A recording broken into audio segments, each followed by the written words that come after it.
Hora de conversar com Rodrigo Orengo. Lula tenta uma aproximação com os presidentes das casas com um pacote de ajuda a setores atingidos por tarifaço. Aliás, pacote que deve ser apresentado daqui a pouquinho às 11 horas da manhã, como adiantou o presidente ao nosso Reinaldo Azevedo na entrevista de ontem. Orengo, bom dia para você. Muito bom dia, Megali. Bom dia a todos. Logo mais, viu, Megali? Logo mais. E foram as duas notícias que mais repercutiram, duas respostas do presidente Reinaldo Azevedo na entrevista à Band News que mais repercutiram. Primeiro, adiantou os 30 bilhões de reais do pacote de auxílio aos setores atingidos pelo tarifaço. E também, o que envolve o Congresso Nacional também foi a resposta do presidente sobre a necessidade de regulação das redes. E hoje está chegando ao Congresso Nacional uma proposta justamente para regular as redes, depois do vídeo viral do influenciador Felca, que apontou lá adultização de crianças, né, pedofilia. O governo reagiu apresentando, né, formulando um projeto que, segundo o presidente, na entrevista ele deixa claro que está sendo estudado aí por 2 meses e vai chegar ao Congresso Nacional.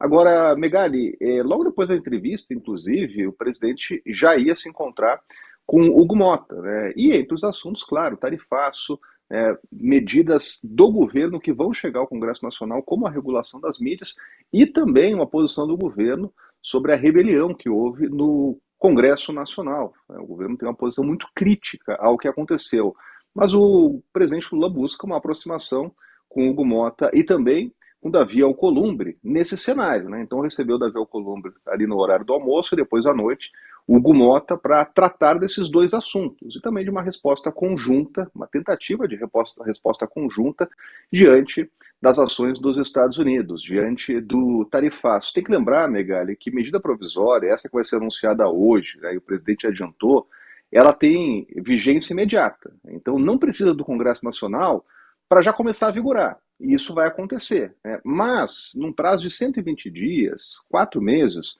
o Congresso precisa chancelar. Então, o que o governo precisa já estabelecer uma estratégia, primeiro, de alinhamento com os presidentes da Câmara e do Senado, é para que a medida provisória não seja tão modificada, né? E aí tem que ter ali um alinhamento, inclusive, com a oposição, né?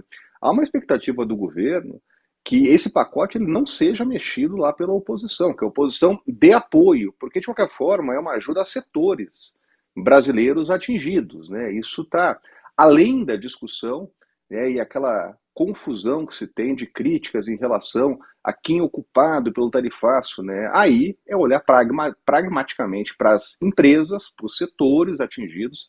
Então, nesse sentido, os aliados do governo esperam, inclusive, apoio da oposição. Agora, a proposta de regulação das mídias, aí já são outros 500, das plataformas, das big techs, né, em relação principalmente ao uso de crianças aí nas redes, né, porque esse é um debate que ele se arrasta no Congresso Nacional, tem agora esse empurrão, né, que o influenciador Felca promoveu, né, então o Congresso Nacional quer reagir, o presidente da Câmara está escolhendo esse tema como prioritário, o presidente da República também elege uma prioridade para esse assunto. Então é a questão de timing. E tem uma outra questão aí que é importante também, Megali, que é o seguinte, né, diante de toda a confusão lá no Congresso Nacional e da pressão para discutir anistia, para discutir impeachment de ministro do Supremo, né, outros temas que são mais delicados, como foro privilegiado, aquela PEC chamada PEC da blindagem, esse também é um tema oportuno para mudar a pauta do Congresso, mudar a rota do Congresso. E como há esse anseio, né, inclusive das redes, né, então esse projeto ele deve ganhar precedência, deve ganhar tração aqui no Congresso Nacional, chegando e sendo enviado hoje aí pelo governo federal. Mais um dia muito movimentado aqui em Brasília, logo mais vai ter a explicação aí, o governo vai esmiuçar esse pacote de 30 bilhões de auxílio aos setores atingidos pelo tarifaço. Estamos de olho, então.